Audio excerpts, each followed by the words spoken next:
नगरपंचायत आणि नगरपालिका निवडणुकीसाठी उमेदवारी अर्ज भरण्यास अवघे काही तास शिल्लक आहेत आणि म्हणूनच संपूर्ण कोल्हापूर जिल्ह्यामध्ये जर आपण बघितलं तर ज्या ज्या ठिकाणी नगरपालिका नगरपंचायतीची निवडणूक आहे त्या ठिकाणी राजकीय वातावरण आहे ते ढवळून निघालेलं आपल्याला पाहायला मिळत आहे। कागलमध्ये खास करून जर आपण बघितलं तर वेगवेगळ्या आघाड्या आणि युत्या आहेत त्या झालेल्या आपल्याला पाहायला मिळत आहेत। कागलमध्ये समरजित सिंह घाटगे आणि माजी खासदार संजय मंडलिक हे दोन्ही गट एकत्र आलेले आहेत आणि त्यांच्या विरोधात हसन मुश्रीफ यांचा या ठिकाणी सामना त्यांना करावा लागणार आहे।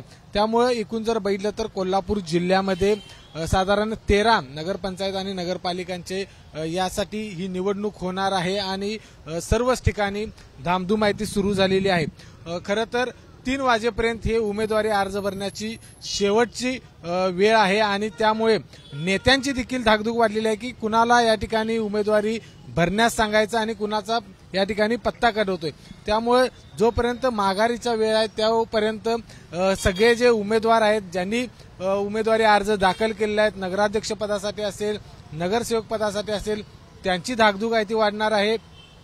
नेत्यांचं टेन्शन आहे ते वाढलेलं आहे कारण इच्छुकांची संख्या प्रचंड झालेली आहे। कागल नगर परिषदेमध्ये सर्वाधिक जास्त अर्ज आहेत ते दाखल झालेले आहेत। त्यामुळे कुणाला नेमकं थांबायला सांगायचं आणि कुणाला या ठिकाणी रिंगणात उतरवायचं याची परीक्षा आहे ती या ठिकाणी नेत्यांची खरी तर होणार आहे। त्यामुळे 3 वाजेपर्यंत नेमके कुणाकुणाला एबी फॉर्म दिले जातात हे पाहणं खूप महत्वाचं असेल।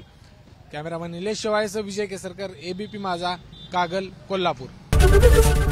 एबीपी माझा, उघडा डोळे बघा नीट।